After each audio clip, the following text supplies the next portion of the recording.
Bapak, Ibu, dan saudara sekalian yang dimuliakan Allah Ta'ala. Alhamdulillah, sore hari ini kembali kita semua dipertemukan Allah Ta'ala dalam kajian online ya. Mudah-mudahan yang kita lakukan ini senantiasa kita berdoa seperti ini Bapak Ibu sekalian ya. Semoga Allah mengijabah ya apa yang kita perkenankan. Jadi mudah-mudahan yang kita lakukan bersama ini pada setiap detik waktunya dibalasi Allah Ta'ala dengan ampunan, dengan rahmat, barakah, dan keridhaan, menjadi pemberat timbangan amal soleh kita pada hari kiamat nanti.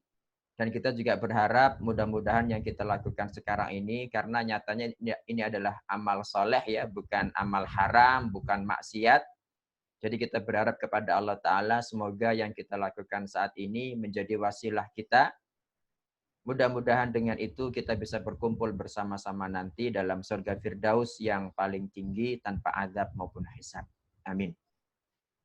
Pada sore hari ini Bapak Ibu langsung saja kita masuk ke halaman 39 yaitu menyembunyikan ilmu syar'i. Menyembunyikan ilmu syar'i. Mungkin di antara Bapak Ibu ada beberapa pertanyaan yang terkait dengan kajian kemarin masalah riba.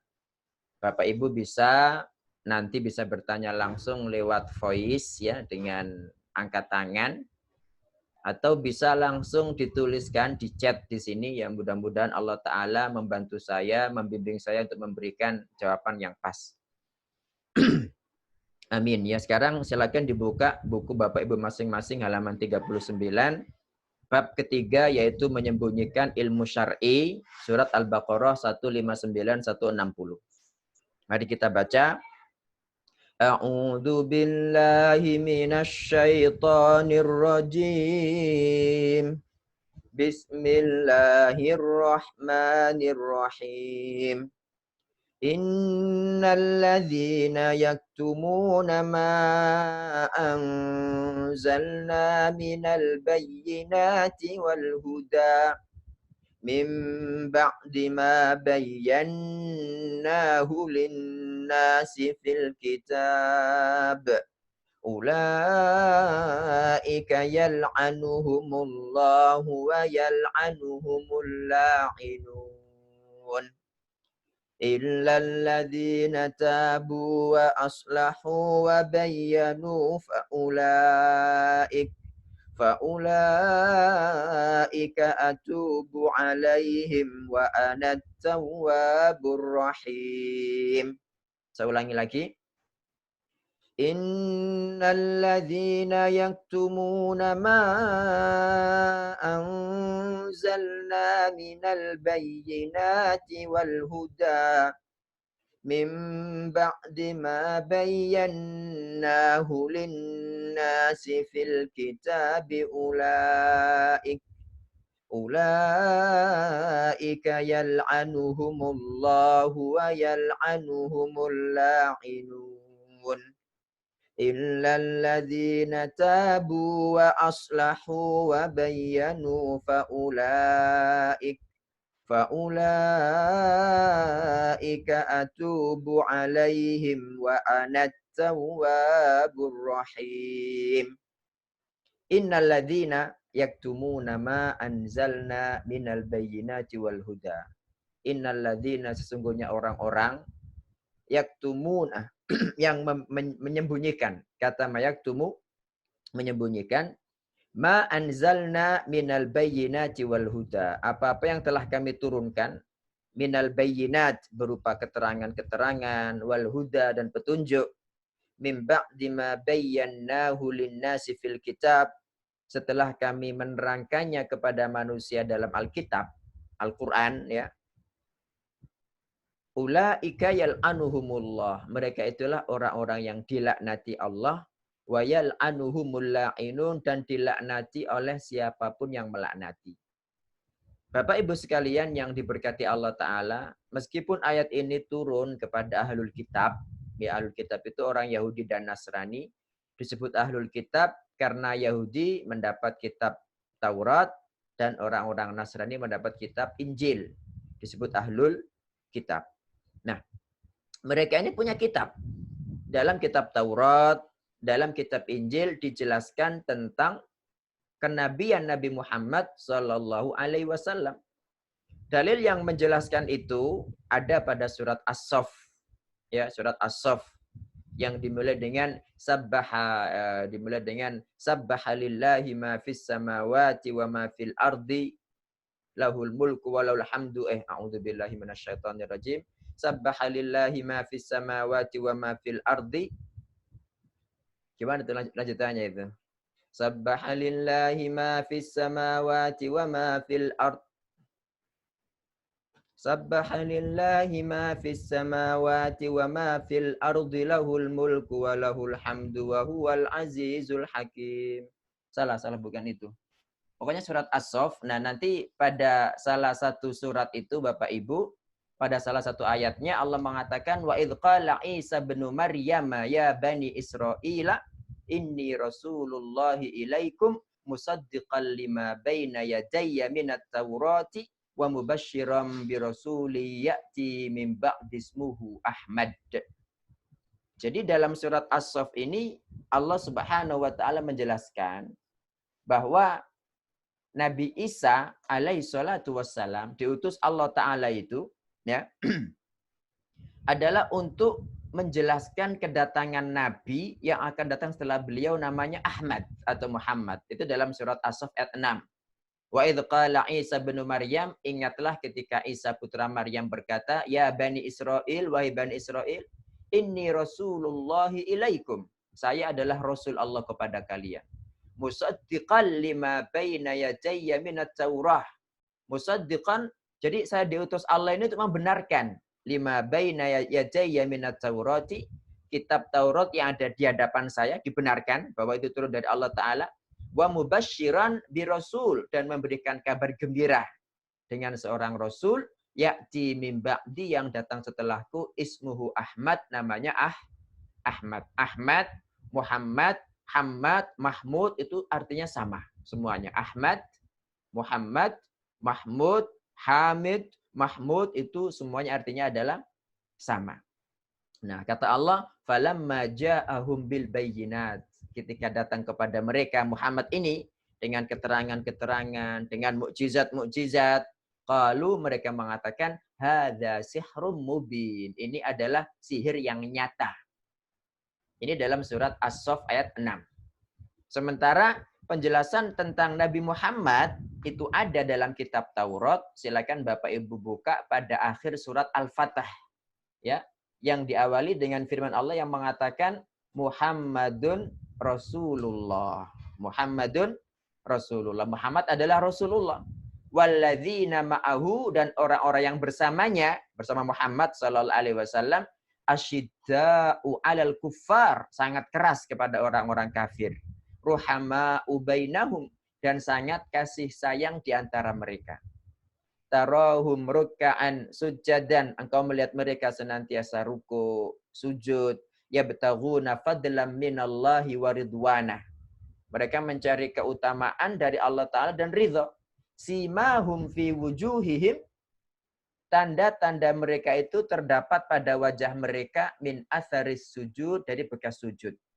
Kata Allah Ta'ala, dzalika mathaluhum fit Taurah. Itulah perumpamaan mereka dalam kitab Taurat.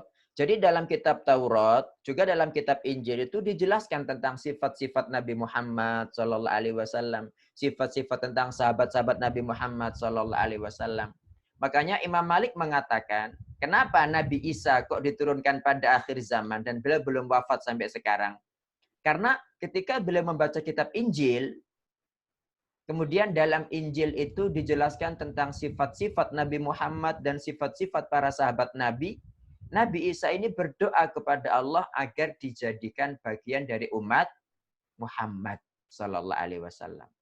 Akhirnya Allah Ta'ala mengabulkan permintaan beliau. Beliau pun diangkat ke langit dan nanti pada akhir zaman akan turun Bapak Ibu. Turun bukan membawa syariat baru, bukan membawa agama baru, tapi turun untuk mengukuhkan dan memperkuat agama Islam. Makanya kata Nabi sallallahu alaihi wasallam, yushiku an yanzila fikum Isa bin Maryam. Sebentar lagi akan turun kepada kalian Isa putra Maryam. fayaksirus salib, maka dia menghancurkan salib, kata beliau. Wa yaqtulul khinzir, membunuh babi, ya. Membunuh babi, wala yaqbalu wa yad'ul jizyah, dan dia akan menggugurkan jizyah, wala yaqbalu illal Islam, dan tidak menerima kecuali Islam. Ini. Jadi dalam kitab Injil dan kitab Taurat itu ada penjelasan tentang Nabi Muhammad Shallallahu Alaihi Wasallam sebagai Nabi akhir zaman. Tetapi mereka menutup-nutupi.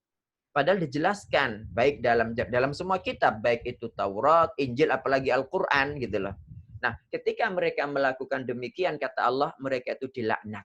Allah melaknat mereka. Juga siapapun yang melaknati, ya semuanya ada di muka bumi ini, ya malaikat, manusia, jin, binatang, benda padat, semua makhluk itu melaknati mereka.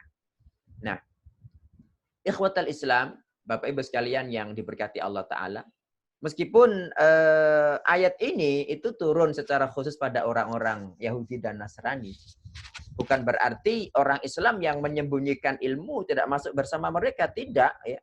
Jadi orang Islam ketika mereka juga menyembunyikan ilmu, menyembunyikan tentang kewajiban berjilbab, menyembunyikan tentang kewajiban sholat, tentang haramnya berzina, tentang kewajiban sholat, ya, tentang haramnya riba misalnya. Kalau mereka sembunyikan, maka mereka juga dilaknat sama seperti dilaknatnya orang Yahudi dan Nasrani. Begitu. Jadi jangan dikira ini khusus bagi orang-orang Yahudi dan Nasrani saja. Orang Islam pun kalau dia memiliki sifat-sifat Yahudi dan Nasrani, maka kalau mereka memiliki sifat orang Yahudi, maka dia maghdub alaihim. Dan kalau dia memiliki sifat orang-orang Nasrani, maka dia dhalin meskipun dia Muslim. Makanya saking pentingnya surat Al-Fatihah ini, Allah memerintahkan kita membacanya sehari semalam minimal 17 kali untuk sholat wajib saja. Nah, begitu Bapak Ibu. Kalau ada seorang Islam, Muslim, ulama, terus menutupi hukum begitu. Sama. Ya mohon maaf, ya, kita sering mendengar dulu ada ucapan semakin panjang jenggot maka semakin goblok misalnya. Nah ini kan jelas-jelas seakan-akan Islam itu melarang berjenggot kan. Padahal Nabi sendiri Shallallahu Alaihi Wasallam berjenggot, para sahabat berjenggot, nggak ada sahabat yang mencukur jenggot itu, nggak ada begitu.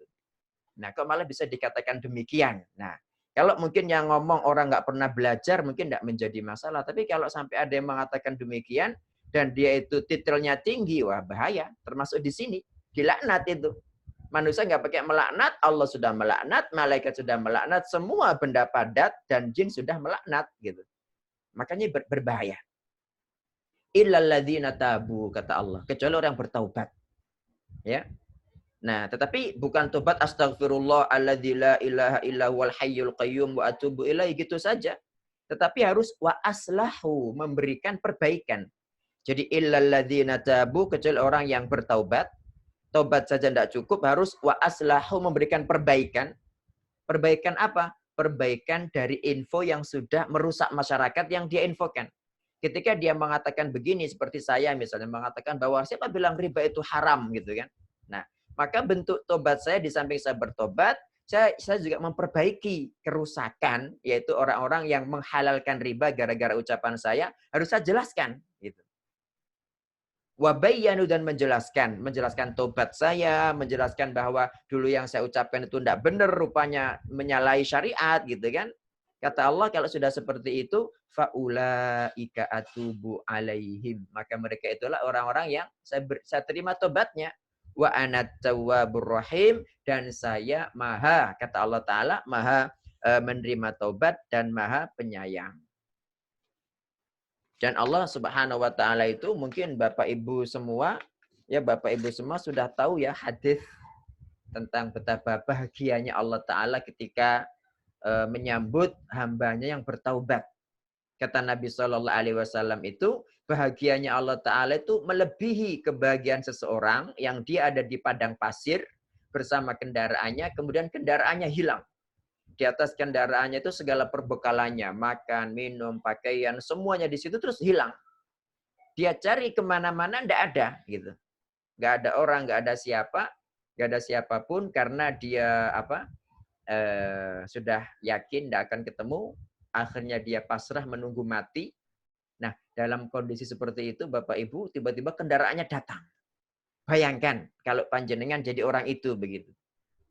Ketika sudah yakin mau mati, tapi kok tiba-tiba hidup lagi gitu. Karena kendaraannya datang. Nah, dalam kondisi seperti itu langsung dia memegang kendali kudanya dan mengucapkan Allahumma anta abdi wa ana rabbuk. Akhta'a min syiddatil farah. Ya Allah, engkau hambaku, saya Tuhanmu. Itu kan ucapan kafir kan, ucapan kufur. Tetapi kalau orang mengucapkannya nggak sadar, termasuk di sini ini kata Nabi Shallallahu Alaihi Wasallam, dia salah ucap karena saking gembiranya. Nah, kondisi seperti ini Allah Taala lebih bergembira lagi daripada orang ini ketika menyambut hambanya yang bertaubat begitu. Nah, sekarang kita lihat halaman 41 sabab nuzul ayat 159 dan setelahnya. Ayat ini diturunkan terhadap ulama-ulama ahlul kitab yang menyembunyikan ayat rajam. Jadi orang yang melakukan zina kalau sudah muhsan, sudah menikah dengan pernikahan yang sah, ya itu dalam Taurat dan Injil sama, dirajam juga gitu. Jadi bukan dalam Al-Qur'an saja begitu. Nah, tapi mereka sembunyikan. Jadi diganti orang yang melakukan zina itu cuma diarak naik kuda sambil diloteng warna hitam pada wajahnya begitu. Nah, jadi mereka menyembunyikan ayat rajam dan ayat tentang kebenaran Nabi Muhammad Sallallahu Alaihi Wasallam. Nah, dari Abdullah bin Abbas radhiyallahu anhuma bahwa Mu'adz bin Jabal, Sa'ad bin Mu'adz dan Kharijah bin Zaid bertanya kepada beberapa orang Yahudi tentang sebutan Nabi Muhammad Sallallahu Alaihi Wasallam yang termaktub dalam kitab Taurat. Maka mereka menyembunyikannya begitu. Maka mereka menyembunyikannya sehingga turunlah ayat ini. Bahkan dalam riwayat lain, Bapak Ibu, dalam riwayat lain itu ketika terjadi perzinahan di antara ahlul kitab, ya, di antara orang-orang Yahudi itu salah seorang sahabat Abdullah bin Salam kalau tidak salah yang nanti akan kita bahas di sini. Itu bacakan itu dalam kitab Injil. Rupanya ketika dibacakan ditutupi biar nggak kebaca begitu. Tentang syariat rajam itu. Jadi itu mereka. Nah, kalau kita sebagai seorang muslim kemudian menutupi hukum yang jelas ditegaskan Allah dalam Al-Qur'an, ditegaskan Allah dalam hadis tapi kita tutupi. Nauzubillah, maka kalau dia tidak bertaubat akan terus dilaknat oleh Allah dan dilaknat siapapun yang mampu untuk melaknati. Tafsiran ayat halaman 42. Pada kedua ayat ini Allah mengancam orang-orang yang menyembunyikan bukti-bukti nyata yang menunjukkan kebenaran Nabi Muhammad SAW. Menunjukkan beliau adalah Rasulullah dan menunjukkan kedatangan beliau sebagai Rasul terakhir. Nah, jadi mereka itu padahal mereka mengetahui secara detail sifat-sifat beliau. Allah berfirman dalam Al-Baqarah 146, alladzina atainahumul kitab, orang-orang yang sudah kami beri Alkitab, Taurat dan Injil, ya'rifunahu, mengenali Muhammad sallallahu alaihi wasallam kama ya'rifuna abna'ahum, sebagaimana mereka mengenali anak-anaknya sendiri. Ini Al-Qur'an yang bilang. Jadi orang-orang ahlul kitab itu mengenali Nabi Muhammad sallallahu alaihi wasallam seperti mengenali anak-anak sendiri. Kapan lahirnya, laki apa perempuan, gimana sifatnya, atau tanda lahirnya ada berapa, bentuk rambutnya seperti apa, ada cacat apa, itu mereka semua tahu gitu. Makanya untuk kaum ahlul kitab yang mereka tetap mengikuti ajaran nabinya, ya, mengikuti ajaran Nabi Musa, mengikuti ajaran Nabi Isa dan tidak disimpangkan, itu maka seperti rahib Buhairah begitu. Ketika Nabi Shallallahu Alaihi Wasallam ketika Abu Thalib membawa Nabi Muhammad Shallallahu Alaihi Wasallam waktu itu berumur 9 tahun kan, langsung dia menyiapkan makanan, diundang semua kafilah Quraisy itu. Kata Buhairah, jangan ada seorang pun dari kalian yang ketinggalan. Semuanya harus hadir untuk untuk merasakan makanan yang saya siapkan. Kata orang-orang Quraisy, semuanya hadir kecuali satu anak kecil gitu. Nah, kata Buhairah, suruh dia datang juga. Ketika didatangkan anak kecilnya dipentelengi sama si Buhairah, dipentelengi itu bahasa Indonesianya. Diperiksa secara detail. dilihat, rupanya antara kedua pundaknya ini di dadanya itu ada khotmun nubuwah. Khotmun nubuwah itu tanda kenabian. Jadi sebesar telur burung, ya sebesar telur burung apa, burung puyuh atau burung dara begitu, atau burung nggak tahu, pokoknya seperti itu, kayak daging hidup, tetapi nggak terus hidup kayak kanker gitu, nggak seperti tumor. Kalau tumor kan tambah besar. Jadi itu daging hidup begitu. Semua nabi ada seperti itu. Terus dipendelengi lagi, ini kok persis seperti yang ada di dalam kitab Injil gitu kan. Terus tanya kepada Abu Thalib, kamu apanya? Bapaknya, enggak mungkin kamu bapaknya itu. Dan mestinya bapak anak ini enggak ada sekarang gitu kan. Malah begitu dia. Akhirnya Abu Thalib bilang, saya pamannya. Terus bapaknya wafat ketika ibunya hamil tua, Hidia gitu kan. Nah, akhirnya dia yakin bahwa ini adalah Nabi Muhammad SAW. Akhirnya dia berpesan kepada Abu Thalib bahwa dia pulang. Kalau orang-orang Yahudi mengetahui seperti yang saya ketahui, pasti mereka ini akan membunuhnya begitu. Segera Abu Thalib mengirim seseorang untuk membawa Nabi Muhammad ke Makkah. Begitu pula tentang Warokoh kan, Warokoh pamannya Khadijah itu ketika Nabi habis ketika Nabi habis itu loh bertemu Jibril di Gua Hira kan belum menggigil. Nah itu Khadijah datang membawa Nabi Muhammad SAW kepada Warokoh, dan Warokoh bilang, hadza namus, ini adalah namus. Namus itu Jibril yang dulu datang kepada Musa alaihissalam. Jadi para pendeta, para ulama ahlul kitab yang mereka itu tetap berpegang teguh kepada agama asalnya sebelum disimpahkan, pasti mereka beriman. Karena memang Taurat dan Injil menjelaskan itu. Makanya dalam hadisnya Nabi SAW mengatakan, walladzi nafsu Muhammadin biyadih, demi Rabb yang jiwa Muhammad dalam genggaman tangannya.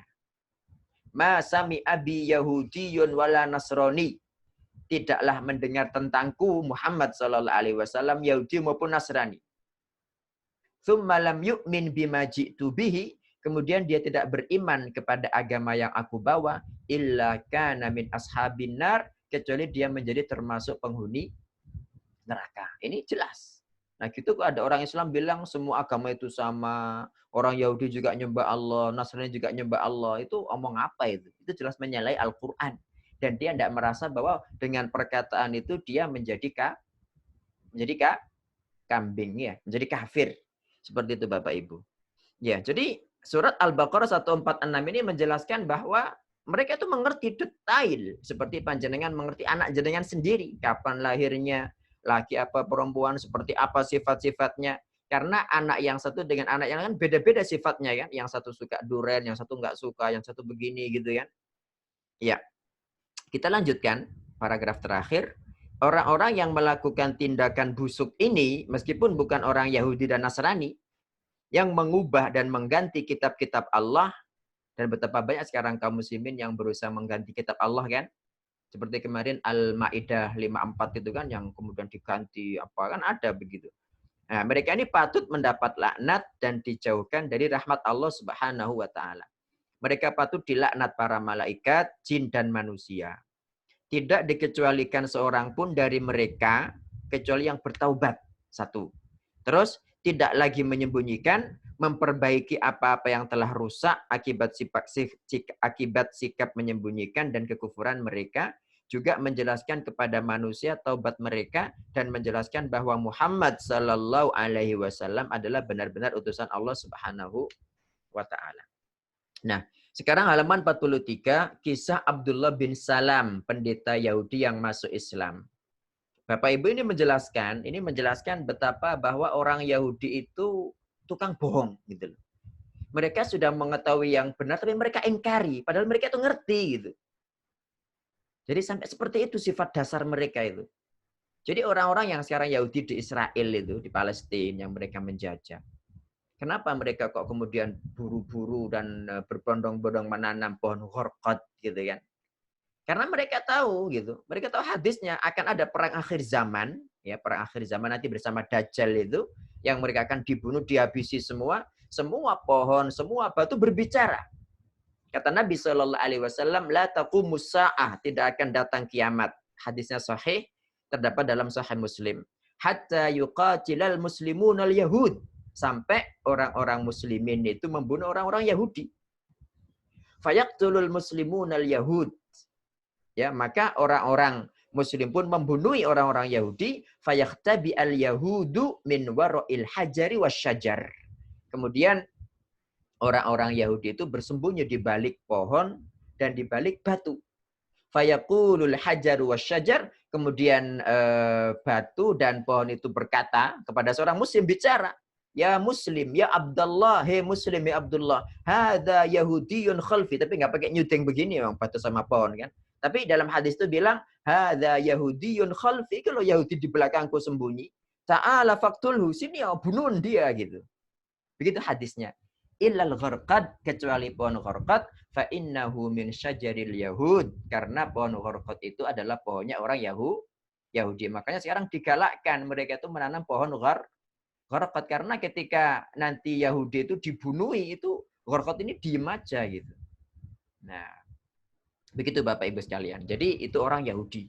Sudah ngerti ilmu yang benar tapi ditutup-tutupi gitu loh. Ya Allah, ada seperti itu.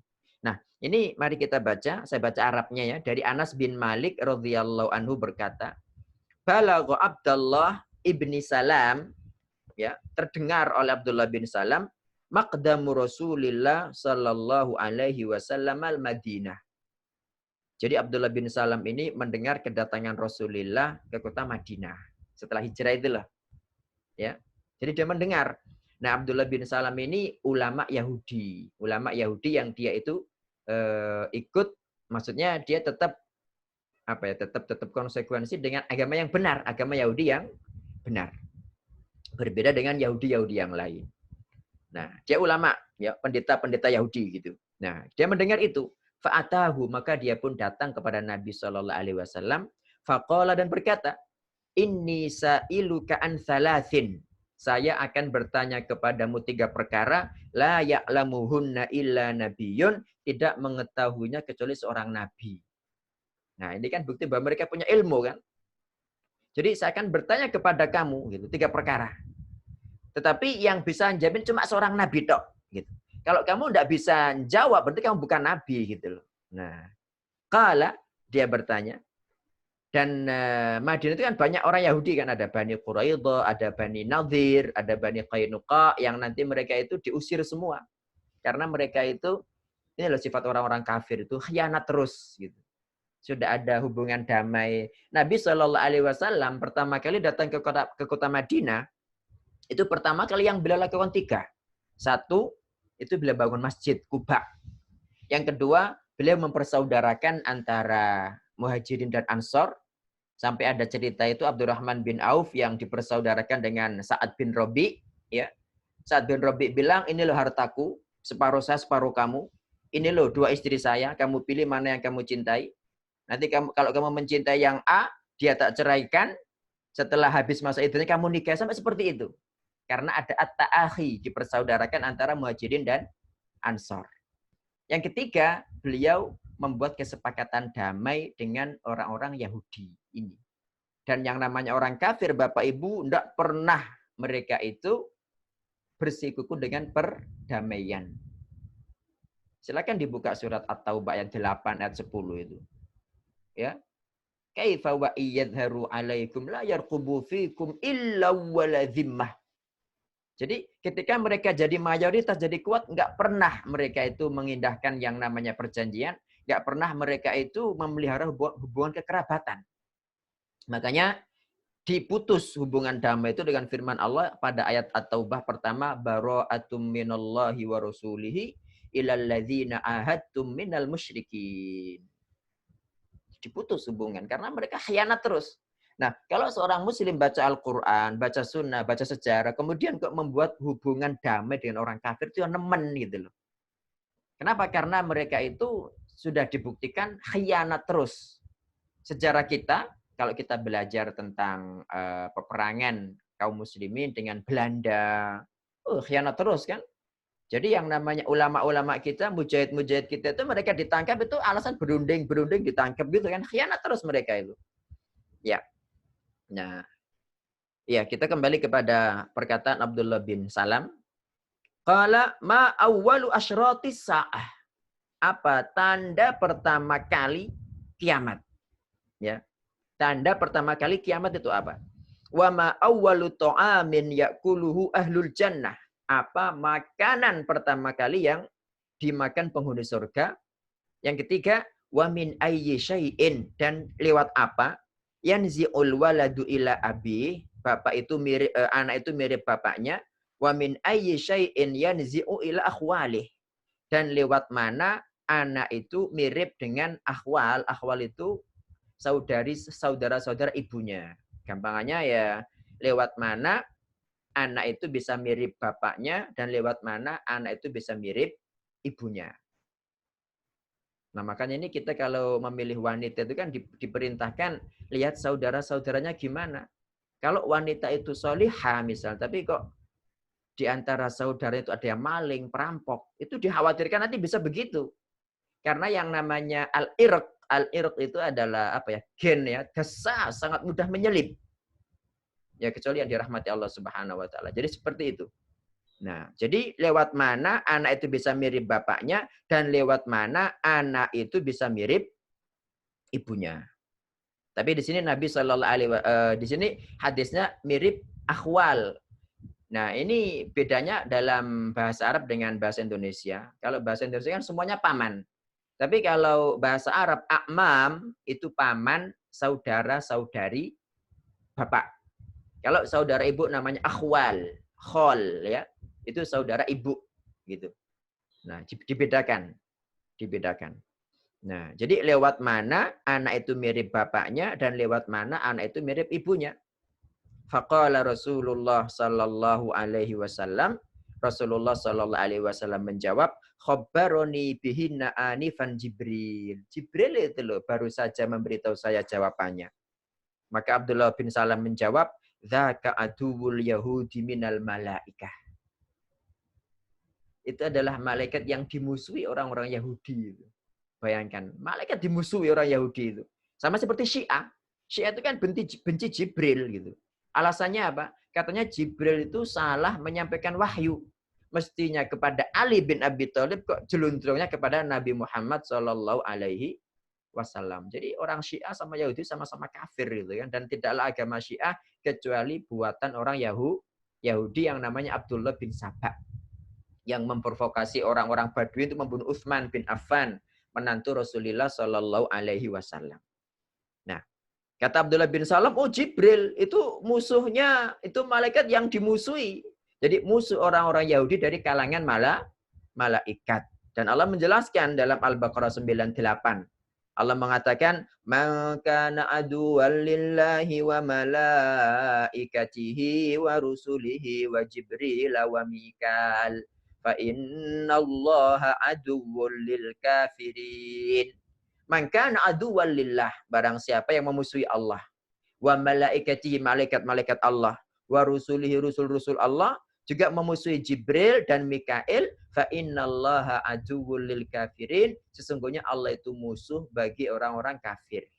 Jadi siapapun yang memusuhi Jibril, memusuhi Mikail, memusuhi para rasul, meskipun satu saja, memusuhi para malaikat meskipun satu saja, maka dia kafir sesuai dengan Al-Baqarah 98. Mungkin orang kaget, loh kok dikit-dikit kafir. Nah gimana Allah mengkafirkan kok? Masa kita nggak mengikuti Al-Quran ya kan? Begitu Bapak Ibu. Okay? Nah, kemudian Nabi menjawab, amma awwalu asyratis sa'ah. Adapun tanda kiamat pertama kali, fanarun tahsyurun nasa minal masyriqi ilal maghrib. Maka api yang menggiring manusia dari timur ke barat. Begitu. Nah, jadi yang dimaksud dengan api sebetulnya tanda-tanda kiamat kubra itu ada 10 Bapak Ibu ya. Tanda-tanda kiamat kubra itu ada 10. Ada yang tahu? Ada 10, diantaranya adalah Imam Mahdi. Turunnya Imam Mahdi. Kemudian turunnya Nabi Isa. Kemudian Dukhon. Kemudian Dabbah. Dabbah ini binatang yang berbicara. Bisa bicara. Kemudian terbitnya matahari dari barat. Kemudian gempa, bukan gempa, Ambles itu apa? Pembenaman ya. Ini kan 5 sudah. Pembenaman di timur, pembenaman di barat, kemudian pembenaman di jazirah Arab. Kemudian yang kedua ini adalah api ini yang terakhir. Api yang terakhir, kemudian yang ke-8 di angin. Nah, angin ada 2. Ada angin merah sama ada angin sepoi-sepoi. Angin merah ini yang nanti kemudian diiringi dengan api, dan angin yang lembut, yang lebih dingin dari yang lebih dingin, bukan lebih dingin, sangat dingin, kemudian sangat lembut, lebih lembut daripada sutra, dan sangat harum, lebih harum daripada kasturi. Dia inilah yang akan mencabut nyawa setiap mukmin dan mukminah. Meskipun dia ada di dalam gunung, dalam gua sekalipun, tetap akan didatangi angin itu dan masuk lewat bawah ketiaknya, terus dicabut nyawanya. Setelah angin ini tidak tersisa kecuali orang kafir. Nah, baru kemudian digiring oleh api tadi. Nah, jadi api ini itu adalah tanda-tanda kiamat kubro yang paling terakhir. Dan tanda pertama kali setelah api ini langsung kiamat bleng begitu. Setelah, oh ya Dajjal tadi itu, Dajjal kurang, bukan Mahdi, Dajjal. Ya. Jadi setelah turunnya Dabah, setelah Dukhon, setelah wafatnya Nabi Isa, setelah dibunuhnya Dajjal oleh Nabi Isa, Ya'juj Ma'juj gitu kan. Ini kiamat masih jauh, kiamat masih jauh. Dan yang menjadikan matahari terbit dari barat juga kiamat masih jauh. Yang menjadikan langsung kiamat bleng datang itu adalah api ini yang menggiring dari timur sampai barat. Jadi awal turunnya itu dari Yaman. Detailnya lagi dari Bahru Hadramaut. Dari lautan Hadramaut min Qa'ri Aden. Bagian bawah palung daerah Aden begitu. Nah, itu api ini. Nah, jadi sekali lagi api ini merupakan akhir daripada tanda-tanda kiamat kubro, dan ayat pertama kali yang menunjukkan jatuhnya kiamat. Makanya di sini Nabi mengatakan adapun pertama kali tanda kiamat, ya, yang setelah itu langsung datang kiamat, setelah itu bumi hancur, nggak ada tanda apapun lainnya. Nah, itu. Nah, adalah api yang menggiring manusia dari timur ke barat. Wa amma awwalu ta'amin, adapun makanan pertama ya'kuluhu ahlul jannah, yang dimakan oleh penduduk surga, faziyadatu kabiji haud, tambahan hati ikan paus. Enggak tahu. Mungkin Bapak Ibu ada yang pernah tahu hatinya ikan paus ya. Tambahnya itu ya apa begitu. Jadi ini setelah mereka masuk pertama kali dalam surga Bapak Ibu. Ketika mereka sudah melewati jembatan Sirot dan mereka ada di halaman surga, itu kan pintu surga kan masih tertutup sampai dibuka pertama kali oleh Rasul Shallallahu Alaihi Wasallam. Nah, ketika mereka ada di halaman surga itu mereka disuguhi dengan sapi, ya, thaur, sapi yang dia itu bisa merumput di taman-taman surga. Bayangkan kayak gimana rasanya ya. Ya Allah, mudah-mudahan Allah menjadikan saya dan Bapak Ibu semua penghuni surga. Amin. Nah, itu mereka ketika di mana di emperan surga, di halamannya itu disuguhi itu. Disuguhi sapi itu. Sapi yang biasa memakan dari rumput-rumputan surga. Nah, baru mereka masuk pertama kali setelah pintu dibuka, yang mereka makan adalah ziyadatu kabidil haud atau ziyadati kabidin nun dalam bahasa hadis yang lain, tambahan hati ikan. Ya, haud itu ikan paus. Faltaqamahul hautu, ya kan? Ikan paus. Maka Yunus pun ditelan oleh ikan paus al-haud. Kalau hiu itu qirsh. Hiu itu bahasa Arabnya qirsh, ikan hiu itu qirsh. Kalau mujair enggak tahu apa bahasa Arabnya.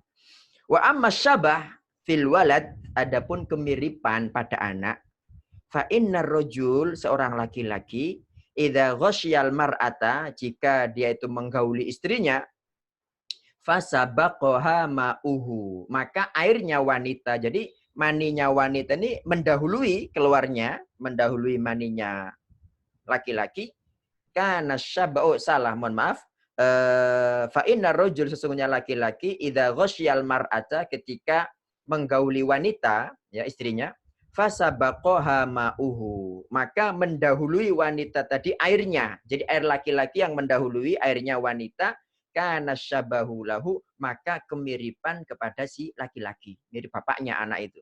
Wa idza sabaqa ma'uha, tetapi kalau yang lebih dulu ya atau mungkin lebih mendominasi ya, itu adalah airnya perempuan, kana syabahu laha, maka anak itu mirip ibunya. Begitu. Qala, langsung Abdullah bin Salam berkata, asyhadu annaka Rasulullah. Saya bersaksi bahwa kamu adalah Rasulullah. Karena dia yakin tadi, 3 pertanyaan ini nggak ada yang ngerti jawabannya kecuali Nabi saat itu. Kalau sekarang jenengan tahu bukan berarti jenengan Nabi yang Nabi sudah tidak ada lagi kok. Yang terakhir Nabi Muhammad SAW. Nah, tsumaqal. Kemudian Abdullah bin Salam berkata, ya Rasulullah, wahai Rasulullah, innal yahuda qaumun buhud. Orang-orang Yahudi itu kaum yang tukang bohong. Gitu kan? In alimu bi islami, kalau mereka tahu saya masuk Islam, qabla antas alahum, sebelum Anda bertanya mereka, bahatuni indak. Sungguh mereka itu akan berbohong di sisimu. Ini loh. Jadi Abdullah bin Salam, pendeta Yahudi ini yang sekarang sudah masuk Islam itu ngerti ciri khas orang-orang Yahudi. Sejak dulu sampai sekarang sama. Ya. Faja'atil Yahud, maka orang-orang Yahudi pun datang, wa dakhala Abdullahil bait, kemudian Abdullah bin Salam sembunyi di rumah di belakang, ya, sembunyi. Faqala Rasulullah sallallahu alaihi wasallam bertanya kepada orang-orang Yahudi tadi, ayyu rajulin fikum Abdullah ibnu Salam? Abdullah bin Salam ini di antara kalian itu gimana orangnya? Gitu loh. Abdullah bin Salam ini loh, di antara kalian, di antara orang Yahudi itu seperti apa kedudukannya? Ya apa statusnya? Mereka mengatakan, a'lamuna wa bnu a'lamina. Dia itu adalah orang alim kami. Jadi orang kami yang paling alim dan putra daripada orang kami yang paling alim. Wa akhyaruna wa bnu akhyarina. Dia juga orang pilihan kami dan putra dari orang pilihan kami. Silakan diperhatikan perkataannya sebelum mereka tahu bahwa Abdullah bin Salam masuk Islam. Jadi ini perkataan mereka sebelum mengetahui Abdullah bin Salam masuk Islam. Nabi bertanya, afaru'aitum in aslama Abdullah? Gimana pendapat kalian kalau dia masuk Islam? Kata orang-orang Yahudi, a'adzahullahu min dzalik. Oh, naudzubillah, semoga Allah menyelamatkan dia kalau sampai masuk Islam. Itu enggak mungkin lah gitu kan. Nah, ketika mereka mengatakan hal itu, fakharaja Abdullah ibnu Salam. Fakharaja Abdullah ilaihim, maka Abdullah bin Salam keluar kepada mereka dan mengucapkan asyhadu alla ilaha illallah wa asyhadu anna Muhammadar Rasulullah.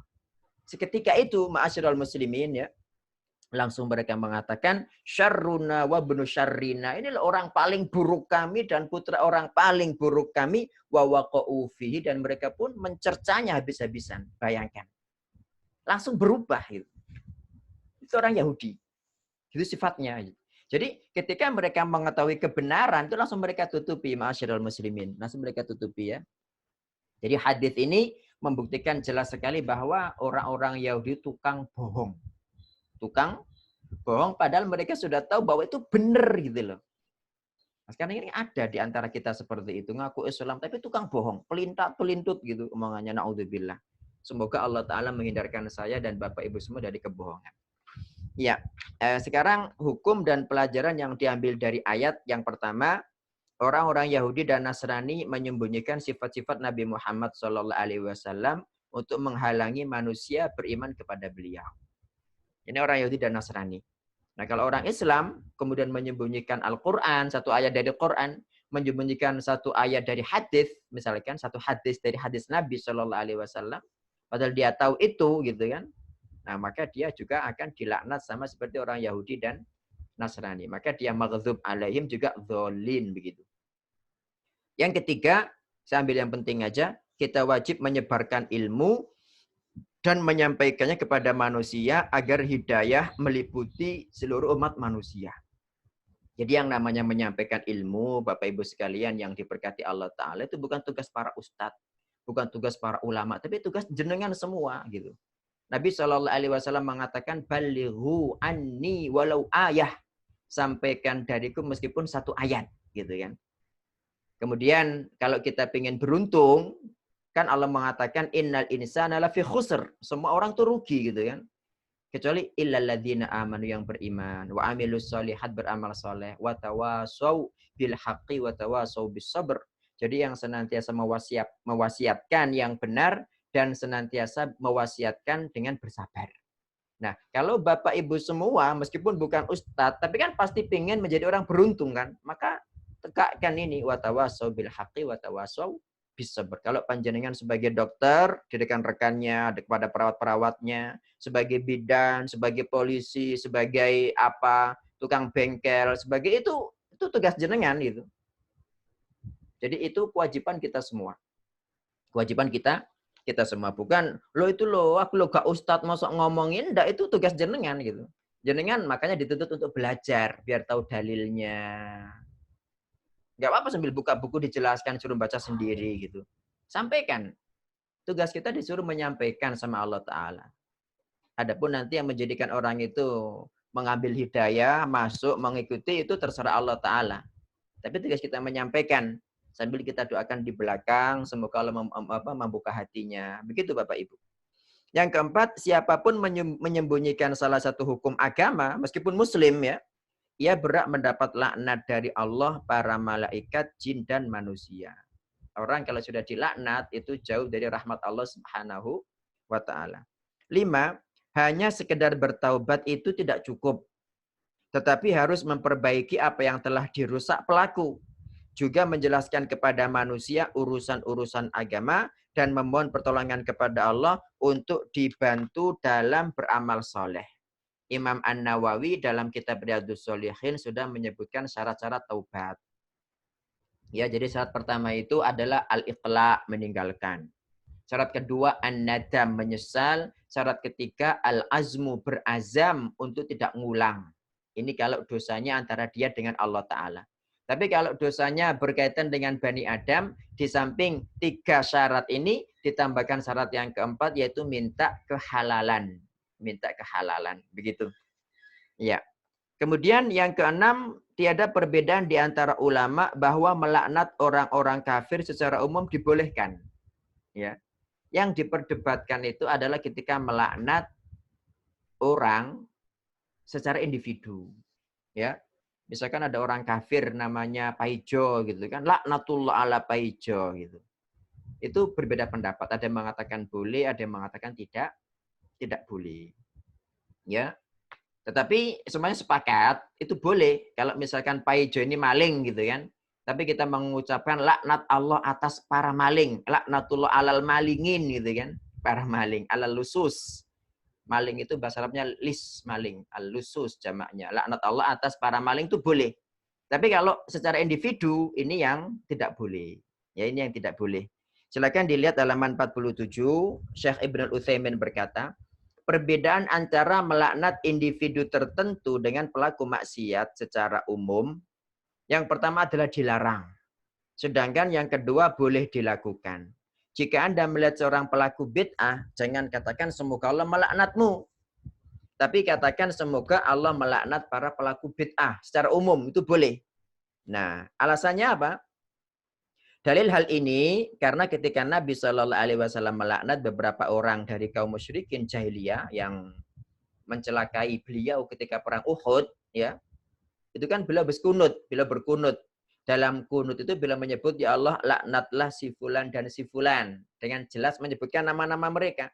Nah, Nabi melarang, bukan melarang kunutnya, tapi melarang melaknat person-person itu, gitu. Maka turunlah surat Al-Imran, laisa laka minal amri syai'. Kamu tidak ada turut campur dalam urusan ini, wahai Muhammad. Kenapa? Karena orang-orang yang mencelakai Nabi pada perang Uhud itu akhirnya mereka masuk Islam dan bagus Islamnya. Jadi para sahabat gitu loh. Nah, ini dijadikan dalil bahwa kita itu tidak boleh melaknat orang melalui individunya. Misalkan Paijo, laknat Allah atas Paijo, tidak boleh. Tapi kalau Paijo ini tukang berbohong, tukang zalim, kita berdoa laknatullah ala zalimin, boleh gitu kan. Nah, ini yang rojih. Meskipun ada pendapat lain yang mengatakan tidak apa-apa selama orang itu melakukan perbuatan-perbuatan yang patut dilaknat. Nah, di antara perbuatan-perbuatan yang pelakunya dilaknat, nutup jalan, itu kan. nutup jalan dilaknat. Yang mengganggu, pokoknya yang menyakiti orang umum itu dilaknat. Ya. Tetapi yang lebih utama kita ya melaknat secara umum tadi, ya, laknatullah ala al-mubtadi'in, laknatullah ala zalimin, laknatullah ala lusus, laknatullah ala sariqin. Seperti itu Bapak Ibu. Jadi untuk versinya mending dihindari. Ya. Sekarang ke pertanyaan. Assalamualaikum Ustadz. Kadang-kadang dan sering dalam menyampaikan suatu ayat masih takut. Karena masih belum sepenuhnya mengamalkannya dulu. Bagaimana Ustadz? Nah, salah. Ya, tetap kita minta tolong kepada Allah agar dibantu untuk mengamalkan, ya. Juga kemudian kita juga menyampaikan. Gitu. Nah, kalau kita kemudian beranggapan salah belum mengamalkan, akhirnya kita nggak nyampaikan gitu. Ya kan? Jadi tetap sampaikan, tapi kita juga berusaha minta pertolongan kepada Allah, dan dalam hati kita juga berazam, bertekad untuk mengamalkannya, gitu kan? Terus sampaikan kepada orang. Insya Allah begitu. Iya. Iya, mungkin ada yang ditanyakan Bapak Ibu. Monggo silakan. Untuk hadis. Ini siapa yang bertanya? Kok jauh sekali? Pak Hari. Jenengan di dalam gua atau Pak Hari? Iya. Ini loh hadis 15 Ramadan itu, Ustaz, yang katanya ada ini apa kejadian itu benar, Ustaz. Oh iya, Pak Hari ini jenengan dari mana Pak Hari? Sidoarjo ini. Sidoarjo mana? Kok enggak kenal saya? Di Sidoarjo. Nggih. Iya, jadi Pak Hari terima kasih atas pertanyaannya, juga Bapak Ibu sekalian. Hadis tentang tanggal 15 Ramadan ada perkara macam itu palsu gitu. Itu palsu, enggak usah digubris hadis palsu ya. Ya. Jadi hadisnya itu palsu, bukan hadis sahih. Saya ulangi, hadis tentang yang pada tanggal 15 Ramadan akan terjadi ini dan itu hadisnya palsu. Kita disuruh melakukan amal-amal tertentu, itu hadisnya palsu. Nah, kalau panjenengan kemudian melakukan amalan tertentu itu, padahal hadisnya palsu, berarti berbuat bid'ah gitu. Insya Allah begitu. Wallahu ta'ala a'lam. Ya, makasih, Ustaz. Ya, sami-sami. Assalamualaikum Ustaz. Waalaikumsalam. Terkadang kita melihat seseorang yang benar-benar tampak memusuhi Islam. Entah dari tulisannya maupun sikapnya. Untuk yang seperti itu, apa masih tidak boleh melaknatnya? Ya, kalau mengikuti pendapat sebagian tadi yang membolehkan, monggo silakan ya. Ya mungkin kalau dia betul-betul memang patut dilaknat, mungkin boleh ya. Mungkin boleh. Ya mungkin yang tadi tidak boleh persen-persennya itu orang kafir yang kafir kan macam-macam ya. Ada orang kafir tapi baik, ada orang kafir tapi jahat gitu kan. Begitu. Nah, kalau tadi ada dua pendapat, kalau pendapatnya Syekh Utsaimin tidak boleh, tetap harus umum saja. Karena kita tidak tahu nanti siapa tahu dia masuk Islam. Seperti orang yang dulu itu membuat film apa itu? Orang Belanda, film yang menjelek-jelekan Islam, katanya Islam itu agama teror, dan membuat yang video yang sorbannya Nabi itu bom itu loh. Termasuk Islam itu orang Belanda itu kan. Padahal dia membuat video seperti itu, semua muslimin melaknat, tapi dia masuk Islam. Nah, makanya kalau memang pendapat yang paling selamat itu untuk personnya kita tidak boleh. Tapi kadang-kadang kalau kita saking mangkelnya, biasanya dilaknat gitu kan, dengan namanya gitu kan. Ya, tapi yang paling selamat adalah hindari melaknat person. Tapi kalau laknat Allah atas siapapun yang menghina Islam, itu insya Allah tidak menjadi masalah. Ya Allah, laknatilah siapapun yang menghina Islam. Ya Allah, siapapun yang berusaha untuk menghancurkan Islam, laknati dia ya Allah, bakar dia ya Allah. Itu tidak apa-apa. Gitu. Insya Allah begitu, wallahu a'lam. Iya. Ya, sudah nggak ada pertanyaan gini. Kalau nggak ada tak tutup ini. Monggo, Bapak Ibu, kalau ada pertanyaan silakan.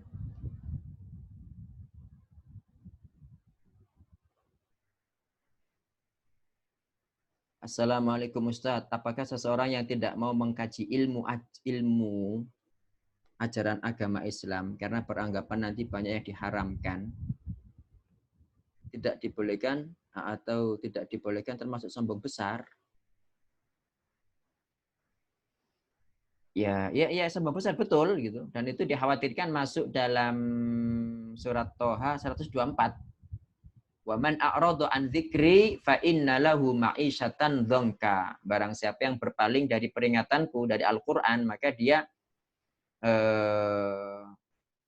akan mendapati kehidupan yang sempit. Fa inna lahu ma'isyatan dzanka wa nahsyuruhu yaumal qiyamati a'ma, dan kami akan menghimpunnya pada hari kiamat dalam kondisi buta.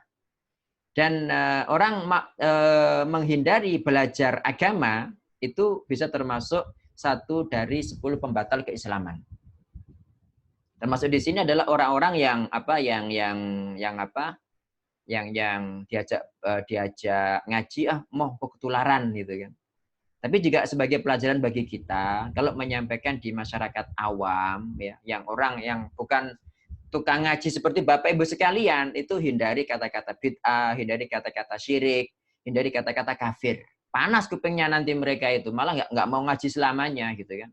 Ya mohon maaf, biasanya ada ustadz itu yang baru pertama ngaji langsung bakas yasinan, bakas tahlilan. Itu kan sangat-sangat gitu. Itu hindari itu. Jadi kalau orang-orangnya awam, beda seperti panjenengan semua kan sudah suka ngaji gitu kan. Nah, ini baru ngaji pertama kali, baru datang langsung mendengar begitu, ya mak jelek, wes akhirnya enggak mau ngaji lagi gitu. Makanya hindari kalau memang kepada orang-orang awam yang enggak pernah ngaji ya, yang masih abangan lah, itu hindari itu. Tekankan masalah iman, tekankan biar mereka itu senang ngaji dulu. Jangan langsung boro-boro langsung ditohok gitu kan, langsung kalau langsung ditohok ya mereka harus enggak mau ngaji lagi gitu. Ya, tapi kalau kemudian sampai selamanya enggak mau ngaji terus, ya bahaya itu, ya bahaya. Gimana dia bisa benar wudunya? Bagaimana bisa benar sholatnya? Bagaimana dia bisa benar puasanya? Bisa benar zakatnya, hajinya? Bisa benar akidahnya kalau nggak mau belajar gitu kan? Bahaya. Assalamualaikum warahmatullahi wabarakatuh. Waalaikumsalam. Mohon izin bertanya. Saya sering lihat ada postingan hikmah taraweh hari ke-1, ke-2, dan 3, dan sebagainya. Apakah seperti itu ada hadisnya Ustaz? Nggak ada itu. Nggak ada. Jadi itu seperti hadis yang 10 pertama itu rahmat, kemudian 10 kedua Ramadan itu maghfirah, 10 ketiga itu itqun minan nar, itu juga maudhu hadisnya, palsu ya. Apalagi ini per hari. Hari pertama tarawih ini keutamaannya, sama seperti saya pernah ke masjid itu 10 Dzulhijjah, hari pertama itu ini, hari kedua keutamaannya ini, ketiga itu batil, itu palsu, itu enggak ada hadisnya. Wallahu taala alam. Misalnya hikmah tarawih di hari ke-12 pada hari kiamat akan dibangkitkan dengan wajah yang cerah bagi rembulan.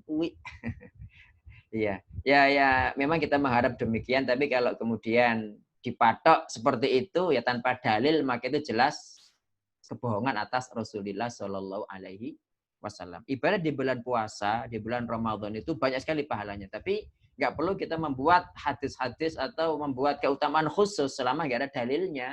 Ya, itu berbohong atas nama Nabi Shallallahu alaihi wasallam.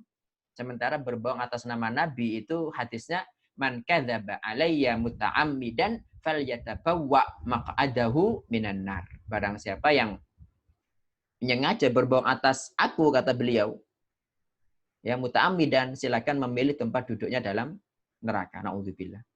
Ini banyak orang tidak ngerti seperti itu, makanya kita diperintahkan belajar gitu ya. Assalamualaikum Ustaz. Waalaikumsalam. Mau tanya, pakai kata tanya itu. Mau tanya. Jadinya banyak angsa itu ya. Tentang hal lain, amalan tilawah di malam hari apa saja nggih?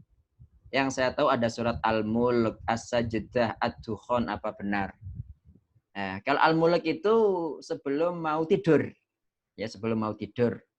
Adapun Ad-Dukhan dibaca malam Jumat itu hadisnya dhaif. Termasuk Ad-Dukhan, Yasin itu dhaif. Yang sunnah dibaca malam Jumat itu surat Al-Kahfi. Jadi kalau untuk malam-malam sekarang, malam-malam bulan suci Ramadan ini ya baca aja sebanyak-banyaknya biar cepat khatam. Ya, terus ulangi lagi begitu. Jadi kalau Al-Mulk ini dibaca setahu saya sebelum tidur. Sebelum tidur, As-Sajdah. As-Sajdah saya lupa apa As-Sajdah juga ya. Kalau Ad-Dukhan enggak. Ad-Dukhan itu buat ngeruqyah biasanya. Ya, karena ayatnya berbicara tentang azab, ya. Tentang azab. Jadi wallah alam itu, nggih.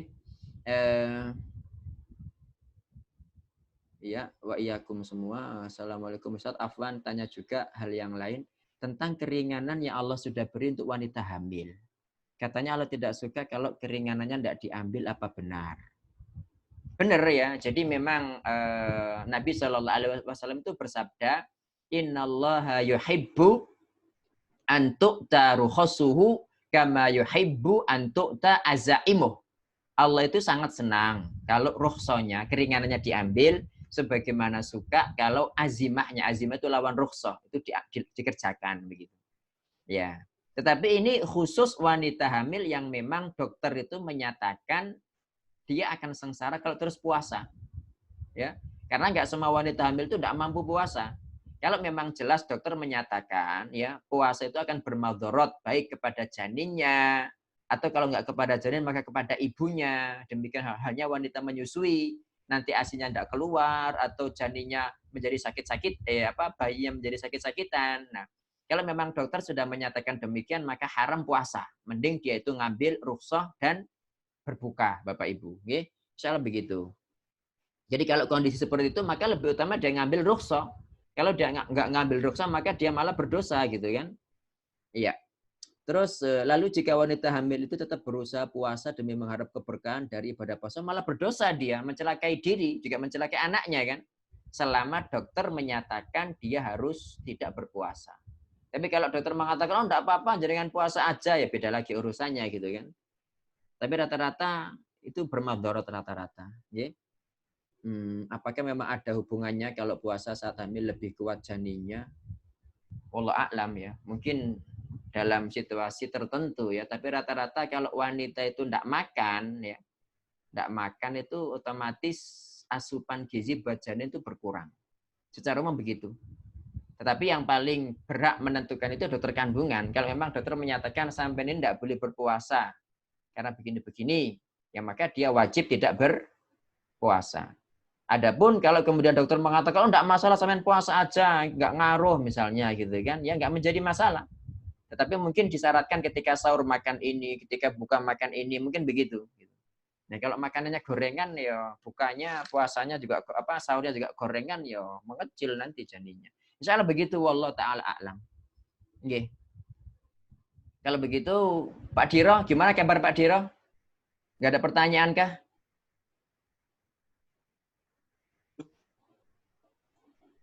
Halo Pak Diro.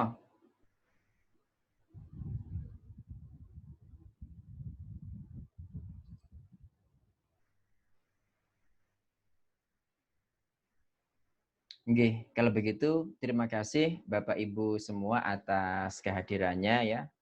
Mudah-mudahan apa yang kita lakukan bersama ini dicatat Allah Ta'ala sebagai amal soleh yang kelak memberatkan timbangan kita semua. Di samping menjadi sebab Allah menurunkan rahmat, berkah, dan ampunannya buat kita semua.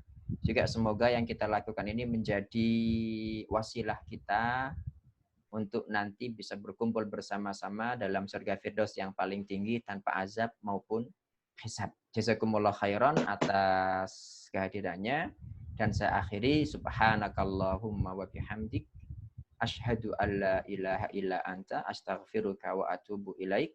Wassalamualaikum warahmatullahi wabarakatuh. Waalaikumsalam.